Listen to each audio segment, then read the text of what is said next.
자, 이제 2027학년도 전형계획안이 올라왔는데, 2027학년도 전형계획안을 보면, 발표 원문에 보면은 요런 것도 있어요. 혹시 요거 보신 분, 요거 보셨다 하면, 2번 한번 해봐 그럼 학년이랑 헷갈리는구나. 2학년은 많이 없으시네? 1학년도 많이 있으시고, 네. 자, 요거 보셨다 싶으신 분들은, 요게 이제 뭐가 있냐면, 여기 보시면은 원서접수 기간이, 수시 원서접수 기간이 있고요. 그리고 수시 합격자 발표 날짜가 있어요. 그래서 여기 보시면은, 2026년 12월 18일까지 발표를 해야 된다. 이렇게 되어 있죠. 지금 27학년도니까, 그쵸. 27학년도니까 26년에 입시를 치르는 거지 않습니까? 그러다 보니까 이제 이런 형태로 돼 있다라고 생각하시면 될 것 같고, 정시 원서 접수가 다음해예요. 그래서 2027년 1월 4일부터 정시 원서 접수를 시작을 합니다. 그래서 정시 원서 접수는 이때 시작을 하고, 그리고 정시 미등록 충원 합격자 통보가 2월 17일까지가 끝이에요. 2월 17일까지 끝나고 나면은 그 다음 이제 수요일 날 끝나면 이제 정리해서 금요일 2월 19일 금요일부터 그 다음 주 금요일까지 8일간 추가 모집을 진행을 하게 됩니다. 요게 이제 원문에 나와 있는 것 중에 하나예요. 원문 나와 있는 것 중에 하나이기 때문에 이런 일정들도 한번 점검을 해보시면 좋지 않을까라는 생각이 들고요. 그리고 이제 무지갯빛님은 몇 학년이세요? 무지갯빛님 물어보셨으니까 무지갯빛님께서는 몇 학년이신지 써주시면 고3. 그 이륙 얘기가 조금 나와요. 조금 이제 중간중간에 나옵니다. 근데 이제 이게 고3 학부모님들께서는 이제 모집 요강이나 이런 것들을 보시는 그런 방법 있잖아요. 그래서 그런 방법들을 익숙해지시는 거에 도움을 삼으시면 좀 되지 않을까 싶고요. 고3 학부모님들이 그 다음 해를 생각하면서 고3 학부모님들께서 뭐 27학년도를 그쵸 재수를 해야 되는 거잖아요. 근데 굳이 뭐 그렇게 하기 위해서 들으시는 게 아니라 고3 때 고3 때 활용을 할 수 있는 그런 방법 중에 하나가 있으니까 그렇게 해서 보시면 될 겁니다. 일정 있다라고 말씀드렸습니다. 일정 한번 확인들 한번 해보시고요. 그리고 해마다 이제 밴드에 있다 보면 이렇게 막 여행 가시고 막 그러잖아요. 여행 가고 이럴 때, 뭐 언제부터 언제까지로 미리 지금 날짜를 잡을 때, 요런 날짜를 갖고 잡으시면 되잖아요. 그쵸? 요런 날짜를 갖고 잡으시면 되는 거니까, 그렇게 생각을 하시면 될 겁니다. 자, 또 하나 이제 원문에 살펴보면, 요런 표가 나와요. 요 표가 나오는데, 요 표에 보면은, 여기 이제 수시라고 되어 있고 정시라고 되어 있습니다. 그래서 2026학년도랑 2017학년도를 비교를 해주는 거예요. 근데 올해 이제 2027학년도 이게 몇 년째 계속되고 있는 상황인데 2026학년도에 이렇게 전형계획안이 발표가 됐지만 2026학년도의 전형계획안이 2026학년도 수시 모집 요강이나 정시 모집 요강이랑 다를 가능성이 좀 있어요. 제가 여러 번 말씀드리지만 전형계획안이 나오긴 했지만 전형계획안 이후에 결정된 것들이 많이 있단 말이에요. 그러니까 예를 들면 무전공 모집 같은 경우도 작년 4월 말에 결정이 됐기 때문에 2026 전형계획안은 이미 3월 말에 나왔단 말이죠. 그리고 모집단이나 이런 것들의 변화뿐만 아니라 뭐 의대 정원도 그렇고요. 뭐 이런 식으로 여러 구조로 봤을 때 2026과 비교를 하는 게 굉장히 생산적이진 않다. 그러니까 아주 이렇게 많은 것들을 볼 수 있는 부분은 아니다. 물론 이제 전형 방법이나 이런 것들은 2026학년도 전형계획안에서 크게 달라질 수는 없어요. 전형 방법은. 근데 이제 모집단이랑 모집 인원은 변화가 좀 생길 수도 있기 때문에 이거를 이제 특히 이 모집 인원 부분을 비교를 하는 거는 조금 어려운 면이 있습니다. 좀 어려운 면이 있는데 여기 이제 수시를 합쳐보면은 80.3%가 되고요. 정시를 합쳐보면은 이제 19.7%가 됩니다. 그러니까 이렇게 돼 있으면 뭘 압도적으로 많이 뽑죠? 수시와 정시 중에서 뭘 압도적으로 많이 뽑습니까? 지금 우리 보시면 아시겠지만 수시와 정시 중에서 어떤 걸 더 많이 뽑아요? 이렇게 물어보면 당연히 뭘 더 많이 뽑는다라고 할 수밖에 없어요. 그렇죠. 예, 수시를 많이 뽑는다라고 할 수밖에 없어요.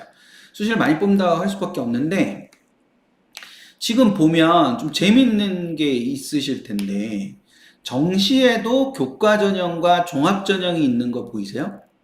네.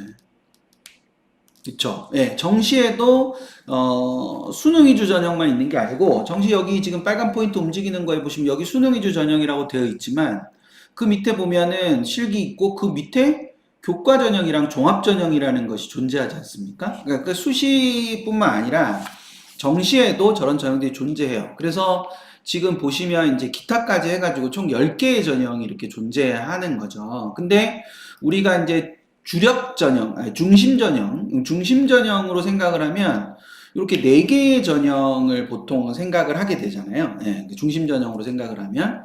그래서 이 4개의 전형을 중심으로, 물론 이제 실기를 하시는 분들도 많이 계시겠지만, 이제 실기 부분을 제가 잘 알지도 못하고 솔직히 그리고 이제 보통은 대다수의 그러니까 물론 이게 꼭 뭐 좋은 건 아니지만 다수가 이제 실기보다는 이런 4가지 전형에 좀 더 집중되어 있는 경우가 많기 때문에 이 중심 전형을 가지고 이 숫자들을 재구성을 한번 해볼 수가 있어요. 그래서 이 숫자들을 중심 전형을 가지고 재구성을 하면 이렇게 됩니다. 좀 전에 앞에가 생각이 나시는지 모르겠지만 여기가 전국 기준으로 19.7%가 이렇게 나와 있었는데 정시가 여기 지금 이제 전국대학 기준으로 하면 정시 수능 위주 전형이 20.1%가 돼서 그럼에도 불구하고 뭐가 많은 거예요. 그럼에도 불구하고 결과적으로 보면은 수시 모집 비율이 굉장히 높다 이렇게 말할 수 있는 거죠. 수시 모집 비율이 굉장히 높게 나타나 있는 거를 보실 수 있습니다. 그쵸? 네, 이렇게 돼 있는 거예요. 자, 그런데 이거를 좀 다른 각도에서 한번 보자면 다른 각도에서 그러니까 대교협에서 요거 하나만 우리 참고로 한번 해볼까요? 여기 전국대학은 몇 개일까요? 아시는 분들 한번 써보시죠. 네, 여기 전국대학, 저기 있는 전국대학은 총 몇 개가 될까요? 이륙범님 정확하시네요. 네. 채님, 2026학년도 전형계획안 관련해서는 작년에 했고, 그다음에 올해 수시랑 정시 때는 2026을 많이 다룰 겁니다. 2026을 많이 다룰 거기 때문에 조금만 기다려 주시면 2026도 할 겁니다. 근데 수시 모집 조항이 나와야 되기 때문에 해마다 약간씩 차이는 있지만 이 전국대학이 올해 2027학년도 전형계획안에 나온 거는 195개 대학입니다. 195개 대학. 생각보다 많다. 생각보다 195개 대학, 전국 대학이 195개다. 그러면 생각보다 많다라면 이렇게 1, 그리고 그래도 몇 개 안 되네. 그러면 3 이렇게 한번 해볼까요? 1, 3, 1. 진짜 많다. 1. 몇 개 안 되네. 3. 네, 많죠. 네, 많습니다. 네, 특히 모집인 굉장히 많아요. 195개의 대학이 있습니다.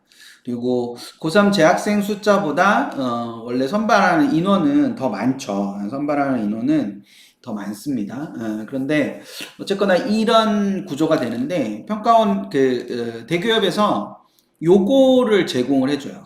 그러니까 수도권하고 비수도권을 나눠서 제공을 해줍니다. 근데 비수도권을 보면 어때요, 지금? 비수도권을 보면 딱 어떤 느낌이 드세요? 비수도권을 보면. 비수도권을 딱 봤을 때 제일 먼저 눈에 들어오는 숫자가 뭡니까? 이렇게 막 있는데 이 많은 숫자들 중에서 비수도권의 이 많은 숫자들 중에서 뭐가 제일 먼저 눈에 들어오세요? 예. 여기 1681명이 들어오시는 분들도 계실 거고 이게 19만 2천 명이라는 이 숫자가 들어오시는 분들도 계실 텐데 요 66.5%라는 숫자가 굉장히 눈에 많이 들어오죠. 그러니까 절반 이상이 비수도권 대학의 절반 이상은 교과 전형으로 뽑는 거예요. 그쵸? 예. 근데 이거를 어 수도권으로 바꿔보면은 좀 느낌이 많이 다르죠. 예. 수도권으로 바꿔보면. 그러니까 이런 비율 자체가 이 전국 대학 기준 195개 대학을 기준으로 했을 때 이 20.1%의 수능 위주 전형이라는 이 느낌하고 수도권 대학의 35.6%라는 이 느낌은 굉장히 다른 겁니다. 대부분의 경우에 이제 뭐 반드시 그런 건 아니지만 지향점이 어디에 있으니까 수도권 대학, 상위 대학에 있잖아요. 물론 이제 수도권 대학이 다 상위 대학은 아니지만 그리고 꼭 상위 대학을 가야 되는 건 아니지만 수도권 대학 쪽에 이렇게 관심이 좀 많이 있잖아요. 2학년 때까지는. 2학년 때까지는 수도권 쪽에 관심이 많은데 수도권 쪽은 이 35.6%라는 수능 위주 전형의 비율이 존재한다라는 거죠. 그러니까 이게 비수도권은 교과 전형의 선발이 압도적이지만 수도권은 각 전형이 굉장히 비교적 균형적인 선발을 하고 있다는 그런 부분을 생각을 해 두실 필요가 있는 거예요. 근데 어떠세요? 요런 숫자들 이렇게 보면은 이렇게 잘 지각이 되세요? 잘 지각이 안 되세요? 그쵸. 이런 숫자들을 보면은 잘 지각이 안 되잖아요. 예, 저게 숫자인데, 숫자의 그 의미가, 이게 어떻게 되나? 이런 생각이 들잖아요. 그쵸? 그래서 이거를 이렇게 재구성을 한번 해볼 거예요. 이렇게 중심 4개 전형, 중심 4개 전형으로, 이걸 한번 해볼 거예요. 그래서 전국대학 기준으로 이렇게 보면은 요런 비율을 가진다고 볼 수 있습니다. 그러니까 뭐가 많은 거죠? 거의 50% 정도 가량을 뭐로 뽑는 거예요. 교과 전형으로 뽑는 거죠. 이렇게 보면 조금 더 잘 보이죠?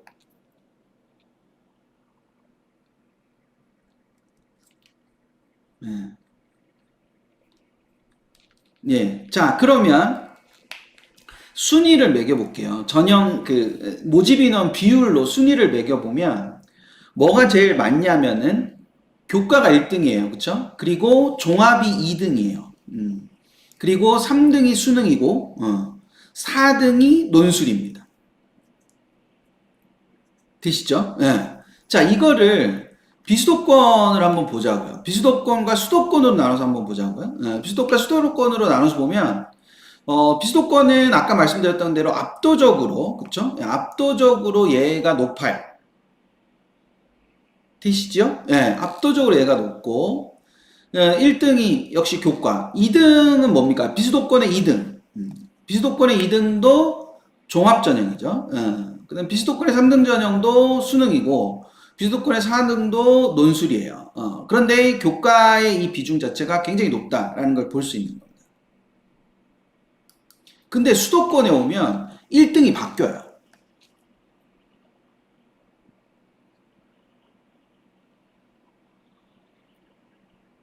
되셨어요?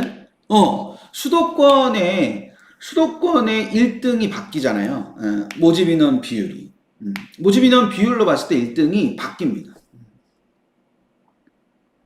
이런 거 보실 때 뭐부터 보시는지 모르겠지만 여기 밑에 보면은 전국 비수도권, 수도권하고 서울 소재 15개 이게 하나가 더 있으니까 하나가 더 나올 거 아니에요.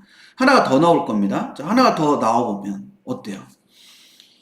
서울 소재 15개 대학으로 가면은 수능이 1등인 거는 똑같은데 그 수능의 비율 자체가 굉장히 높게 나타날 뿐만 아니라 더 높아질 뿐만 아니라 여기에 교과와 논술이 아주 큰 차이를 보이지 않죠.